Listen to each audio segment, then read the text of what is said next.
ಹಿಂದಿನ ಸಂಚಿಕೆಯಲ್ಲಿ ಭೂಮಿ ತನ್ನ ಮಲತಾಯಿಯ ಆಟಕ್ಕೆ ಕಡಿವಾಣ ಹಾಕಿದ್ದಳು. ಭೂಮಿಯ ಮಲತಾಯಿ ಕೂಡ ತನ್ನ ತಪ್ಪು ಒಪ್ಪಿಕೊಂಡು ಇನ್ನು ಮುಂದೆ ಒಳ್ಳೆಯ ದಾರಿಯಲ್ಲಿ ನಡೆಯುವುದಾಗಿ ಭೂಮಿ ಬಳಿ ಕ್ಷಮೆ ಕೇಳಿದ್ದಳು. ಇನ್ನೇನು ಭೂಮಿ ಜೀವನದಲ್ಲಿ ಎಲ್ಲಾ ಸರಿಹೋಯಿತು ಎನ್ನುವಷ್ಟರಲ್ಲಿ ರಾಜ್ಯಕ್ಕೆ ಬರಗಾಲ ಬಂದು ಬಡಿದಿದೆ.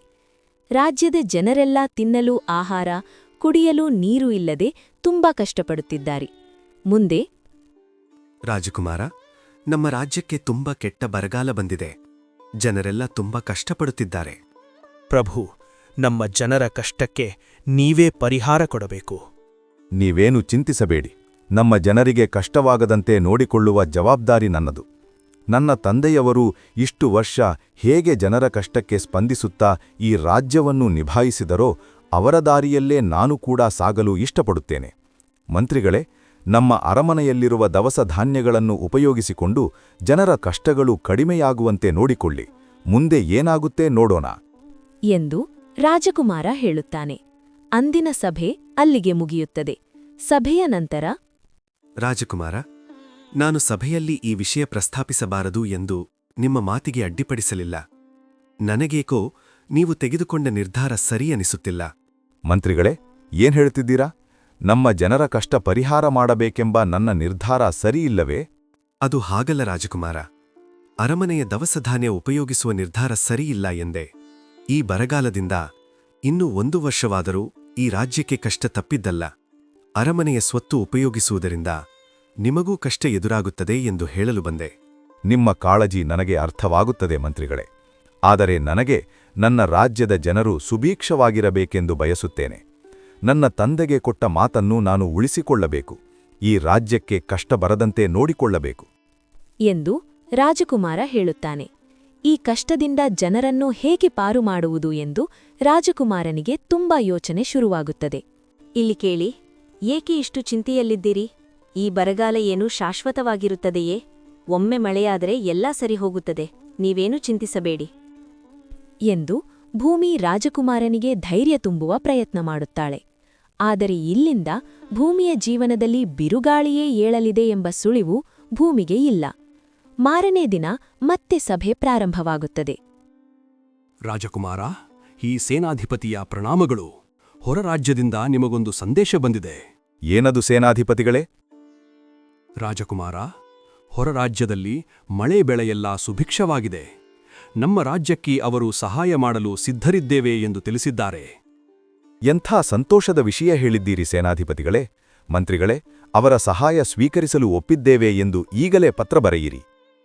ರಾಜಕುಮಾರ, ಅವರು ನಮಗೆ ಸಹಾಯವನ್ನು ಮಾಡಲು ಒಂದು ಷರತ್ತನ್ನು ಒಡ್ಡಿದ್ದಾರೆ. ಏನದು ಸೇನಾಧಿಪತಿಗಳೇ? ಸಹಾಯದ ಬದಲಾಗಿ ನಮ್ಮ ರಾಜ್ಯದ ಜಾಗವನ್ನು ಕೇಳುತ್ತಿದ್ದಾರೆಯೇ? ಪರವಾಗಿಲ್ಲ, ನಾವು ಕೊಡಲು ಸಿದ್ಧರಿದ್ದೇವೆ. ಇಲ್ಲ ರಾಜಕುಮಾರ, ಅದು ಅವರು ಸಹಾಯದ ಬದಲಾಗಿ ನೀವು ಅವರ ಮಗಳನ್ನು ಮದುವೆಯಾಗಬೇಕೆಂಬ ಬೇಡಿಕೆಯನ್ನು ಇಟ್ಟಿದ್ದಾರೆ. ಸೇನಾಧಿಪತಿಗಳೇ, ಏನ್ ಹೇಳ್ತಿದ್ದೀರಾ? ಇದು ಹೇಗೆ ಸಾಧ್ಯ? ಈ ಬೇಡಿಕೆ ನನಗೆ ಒಪ್ಪಿಗೆ ಇಲ್ಲ. ರಾಜಕುಮಾರ, ಈ ವಿಷಯದಲ್ಲಿ ನೀವು ಸ್ವಲ್ಪ ಯೋಚಿಸಿ ನಿರ್ಧಾರ ತೆಗೆದುಕೊಳ್ಳುವುದು ಉತ್ತಮ ಎಂದು ನನಗೆ ಅನಿಸುತ್ತಿದೆ. ಇಲ್ಲ ಮಂತ್ರಿಗಳೇ, ಇದರಲ್ಲಿ ಯೋಚಿಸಲು ನನಗೆ ಏನೂ ಇಲ್ಲ. ಅವರಿಗಿಂದೆ ಅವರ ಷರತ್ತು ನಮಗೆ ಒಪ್ಪಿಗೆ ಇಲ್ಲ ಎಂದು ಪತ್ರ ಬರೆಯಿರಿ ಎಂದು ಅಂದಿನ ಸಭೆಯನ್ನು ರಾಜಕುಮಾರ ಅಂತ್ಯಗೊಳಿಸುತ್ತಾನೆ. ಸಭೆಯಲ್ಲಿ ನಡೆದದ್ದೆಲ್ಲವನ್ನೂ ರಾಜಕುಮಾರ ಭೂಮಿಗೆ ತಿಳಿಸುತ್ತಾನೆ.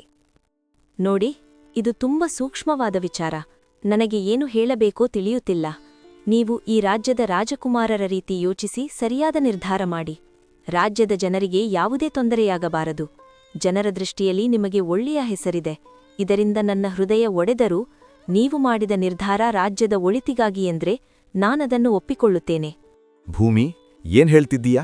ನಿನ್ನ ಜಾಗಕ್ಕೆ ಬೇರೊಬ್ಬಳನ್ನು ತರೋಕೆ ನನ್ನ ಮನಸ್ಸು ಒಪ್ಪಲ್ಲ. ನೀನಿಲ್ಲದಿದ್ದರೆ ನಾನಿಂದು ಈ ಸ್ಥಾನದಲ್ಲಿರುತ್ತಿರಲಿಲ್ಲ. ಈ ವಿಷಯವನ್ನು ಇಲ್ಲಿಗೆ ಬಿಡು ಎಂದು ರಾಜಕುಮಾರ ಹೇಳುತ್ತಾನೆ. ಭೂಮಿ ಮರುದಿನ ಮಂತ್ರಿಯನ್ನು ಭೇಟಿಯಾಗುತ್ತಾಳೆ. ಮಂತ್ರಿಗಳೇ, ನನಗೆ ಎಲ್ಲಾ ವಿಷಯ ತಿಳಿಯಿತು.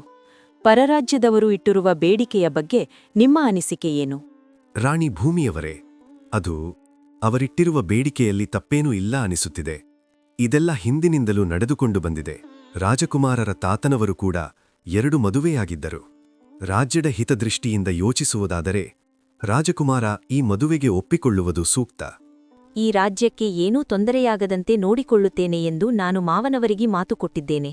ಈ ನಿರ್ಧಾರದಿಂದ ನನ್ನ ಮನಸ್ಸಿಗೆ ನೋವಾದರೂ ರಾಜ್ಯದ ಹಿತದೃಷ್ಟಿಯಿಂದ ನಾನು ರಾಜಕುಮಾರರ ಮನವೊಲಿಸಲು ಪ್ರಯತ್ನಿಸುತ್ತೇನೆ ಎಂದು ಭೂಮಿ ಹೇಳುತ್ತಾಳೆ. ಅರಮನೆಯಲ್ಲೇ ಕೆಲಸ ಮಾಡುತ್ತಿರುವ ರಾಜುಗೆ ಈ ವಿಷಯ ತಿಳಿಯುತ್ತದೆ. ಅಕ್ಕ, ನಾನು ಇದೇನು ಕೇಳ್ತಿದ್ದೀನಿ? ಭಾವನಿಗೆ ಬೇರೆ ಮದುವೆ ಮಾಡಲು ಹೊರಟಿದ್ದೀಯಾ ನೀನು? ರಾಜು, ಇದು ರಾಜ್ಯದ ವಿಷಯ. ನಾವು ಸಾಮಾನ್ಯ ಮನುಷ್ಯರಂತೆ ಯೋಚಿಸಲು ಸಾಧ್ಯವಿಲ್ಲ. ಈ ರಾಜ್ಯದ ರಾಣಿಯಾಗಿ ರಾಜ್ಯದ ಹಿತದೃಷ್ಟಿ ಬಗ್ಗೆ ಗಮನಹರಿಸುವುದು ನನ್ನ ಕರ್ತವ್ಯ ಕೂಡ ಆಗಿರುತ್ತದೆ. ಆದ್ರೂ ಅಕ್ಕ, ಇದೆಲ್ಲ ಏಕೋ ನನ್ನ ಮನಸ್ಸಿಗೆ ಸರಿ ಅನಿಸುತ್ತಿಲ್ಲ. ನೀನು ಇನ್ನೊಮ್ಮೆ ಯೋಚಿಸುವುದು ಒಳ್ಳೆಯದು ಎಂದು ರಾಜು ಹೇಳಿ ಅಲ್ಲಿಂದ ಮನೆಗೆ ಹೋಗುತ್ತಾನೆ. ನಡೆದ ವಿಷಯವೆಲ್ಲವನ್ನೂ ತನ್ನ ತಂದೆ ತಾಯಿಗೆ ತಿಳಿಸುತ್ತಾನೆ. ಏನ್ ಹೇಳ್ತಿದ್ದೀಯ ರಾಜು? ಭೂಮಿ ಹೀಗೆ ನಿರ್ಧಾರ ಮಾಡಿದ್ದಾಳ? ಇದು ಸರಿಯಿಲ್ಲ. ಬರಗಾಲ ಶಾಶ್ವತವಲ್ಲ. ಒಮ್ಮೆ ಮಳೆಯಾದ್ರೆ ಎಲ್ಲ ಸರಿಹೋಗ್ತದೆ. ಇಷ್ಟಕ್ಕೆಲ್ಲ ಇಂಥ ದೊಡ್ಡ ನಿರ್ಧಾರ ತೆಗೆದುಕೊಳ್ಳುವ ಅವಶ್ಯಕತೆ ಇಲ್ಲ. ಹೌದು, ನೀವ್ ಹೇಳ್ತಿರೋದು ಸರಿಯಿದೆ. ಭೂಮಿ, ಇದರ ಬಗ್ಗೆ ಇನ್ನೊಮ್ಮೆ ಯೋಚಿಸುವುದು ಒಳ್ಳೆಯದು ನಾನು ನಾಳೆನೇ ಭೂಮಿ ಬಳಿ ಮಾತನಾಡುತ್ತೇನೆ ಎಂದು ಭೂಮಿ ತಂದೆ ಹೇಳುತ್ತಾರೆ. ಭೂಮಿಯ ಮಲತಾಯಿಗೆ ಇಲ್ಲಿ ಏನೋ ನಡೆಯುತ್ತಿದೆ ಎಂದು ಅನುಮಾನ ಶುರುವಾಗುತ್ತದೆ. ಮರುದಿನ ಭೂಮಿಯ ತಂದೆ ಅರಮನೆಗೆ ಹೋಗುತ್ತಾರೆ. ಅಪ್ಪ, ಹೇಗಿದ್ದೀರಾ? ನಿಮ್ಮನ್ನು ನೋಡಿ ತುಂಬಾ ಸಂತೋಷವಾಯಿತು ನನಗೆ. ನಾನು ಚೆನ್ನಾಗಿದ್ದೀನಿ. ಅದೆಲ್ಲ ಬಿಡು. ಇದೇನು ಕೇಳ್ತಿದ್ದೀನಿ ನಾನು? ರಾಜು ಎಲ್ಲ ವಿಷಯ ತಿಳಿಸಿದ. ನೀನು ಹೀಗೆ ನಿರ್ಧಾರ ಮಾಡಲು ಹೇಗೆ ಸಾಧ್ಯ? ಇದಕ್ಕೆ ರಾಜಕುಮಾರರು ಒಪ್ಪಿದ್ದಾರೆ? ಇಲ್ಲ ಅಪ್ಪ, ಅವರು ಇದಕ್ಕೆ ಒಪ್ಪಿಲ್ಲ. ಆದರೆ ಈ ರಾಜ್ಯದ ರಾಣಿಯಾಗಿ ಅವರನ್ನು ಈ ಮದುವೆಗೆ ಒಪ್ಪಿಸುವ ಜವಾಬ್ದಾರಿ ನನ್ನ ಮೇಲಿದೆ. ಭೂಮಿ, ಈ ಸಮಸ್ಯೆಗೆ ಈ ಮದುವೆಯೊಂದೇ ಪರಿಹಾರವಲ್ಲ. ನನ್ನ ಮಾತು ಕೇಳುವುದಾದ್ರೆ ಈ ಸಮಸ್ಯೆಗೆ ಬೇರೆ ದಾರಿ ಹುಡುಕುವುದು ಒಳ್ಳೆಯದು. ಅಪ್ಪ, ನೀವು ಚಿಂತಿಸಬೇಡಿ, ಎಲ್ಲ ಆ ದೇವರ ಇಚ್ಛೆಯಂತೆ ನಡೆಯುತ್ತದೆ ಎಂದು ಹೇಳಿ ಭೂಮಿ ತನ್ನ ತಂದೆಗೆ ಸಮಾಧಾನ ಮಾಡಲು ಪ್ರಯತ್ನಿಸುತ್ತಾಳೆ. ಇದೇನು? ಲೆಕ್ಕದಲ್ಲಿ ಇಷ್ಟೊಂದು ವ್ಯತ್ಯಾಸವಿದೆಯಲ್ಲ?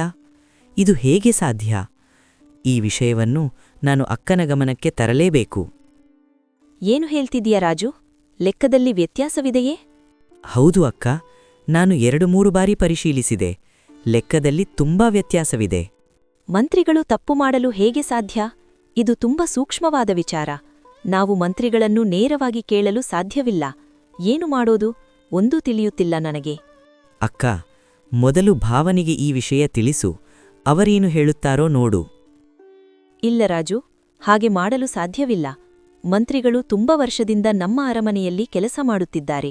ಒಂದು ಲೆಕ್ಕದ ವಿಷಯಕ್ಕೆ ಅವರ ಬಗ್ಗೆ ನೇರವಾಗಿ ಆರೋಪ ಮಾಡಲು ಸಾಧ್ಯವಿಲ್ಲ. ಹಾಗಾದ್ರೆ ಈಗ ಏನು ಮಾಡೋದು? ಕೆಲ ದಿನಗಳು ಗಮನಿಸೋಣ. ನೀನು ಇನ್ನು ಮುಂದೆ ಲೆಕ್ಕದ ಮೇಲೆ ಹೆಚ್ಚು ಗಮನ ಕೊಡು. ಮತ್ತೆ ತಪ್ಪು ಕಂಡರೆ ನನಗೆ ತಿಳಿಸು. ಸರಿ ಅಕ್ಕ. ಹಾಂ, ಇನ್ನೊಂದು ವಿಷಯ. ಅರಮನೆಯಲ್ಲಿ ಯಾರ ಬಳಿಯೂ ಈ ವಿಷಯ ಚರ್ಚಿಸಬೇಡ. ಇದು ನಮ್ಮಿಬ್ಬರ ಬಳಿಯೇ ಇರಲಿ. ಸರಿ ಅಕ್ಕ, ನಾನು ಯಾರೊಂದಿಗೂ ಚರ್ಚೆ ಮಾಡಲ್ಲ ಎಂದು ಹೇಳಿ ರಾಜು ಅಲ್ಲಿಂದ ಹೋಗುತ್ತಾನೆ. ಭೂಮಿಗೆ ಈ ವಿಷಯ ಕೇಳಿ ತುಂಬಾ ಗೊಂದಲ ಶುರುವಾಗುತ್ತದೆ. ಮಂತ್ರಿಗಳು ಹೀಗೆ ಮಾಡಲು ಹೇಗೆ ಸಾಧ್ಯ? ನಮ್ಮ ಮಾವನ ಕಾಲದಿಂದಲೂ ಅವರು ಮಂತ್ರಿಯಾಗಿ ಕೆಲಸ ಮಾಡುತ್ತಿದ್ದಾರೆ. ಎಂದೂ ಅವರ ಬಗ್ಗೆ ಆರೋಪ ಕೇಳಿಬಂದಿಲ್ಲ ಎಂದು ಭೂಮಿ ಗೊಂದಲಕ್ಕೆ ಒಳಗಾಗುತ್ತಾಳೆ. ರಾಜು, ಏನಾಯ್ತು? ಯಾಕೋ ಒಂಥರ ಇದ್ದೀಯಲ್ಲ? ಭೂಮಿ ಬಗ್ಗೆ ಯೋಚನೆ ಮಾಡ್ತಿದೀಯಾ? ಇಲ್ಲ ಅಮ್ಮ, ಇದು ಏನೋ ಬೇರೆ ವಿಷಯ. ನನಗೇಕೋ ಅರಮನೆಯಲ್ಲಿ ಯಾವುದೂ ಸರಿಯನಿಸುತ್ತಿಲ್ಲ ಎಂದು ಹೇಳಿ ಅರಮನೆಯಲ್ಲಿ ನಡೆದ ವಿಷಯವೆಲ್ಲವನ್ನೂ ತನ್ನ ತಾಯಿ ಬಳಿ ಹೇಳುತ್ತಾನೆ. ರಾಜು, ನಾಳೆ ನಾನು ಅರಮನೆಗೆ ಬರುತ್ತೇನೆ. ನಾನು ಭೂಮಿ ಬಳಿ ಒಂದು ಮುಖ್ಯವಾದ ವಿಷಯ ಮಾತನಾಡಬೇಕು. ಏನಮ್ಮ ಅದು? ಇಲ್ಲ, ಅದನ್ನು ಭೂಮಿಯ ಬಳಿಯೇ ಮಾತನಾಡಬೇಕು. ನನ್ನನ್ನು ನಾಳೆ ಅರಮನೆಗೆ ಕರೆದುಕೊಂಡು ಹೋಗು ಎಂದು ಭೂಮಿ ಮಲತಾಯಿ ಹೇಳುತ್ತಾಳೆ. ಏನದು ಮುಖ್ಯವಾದ ವಿಷಯ?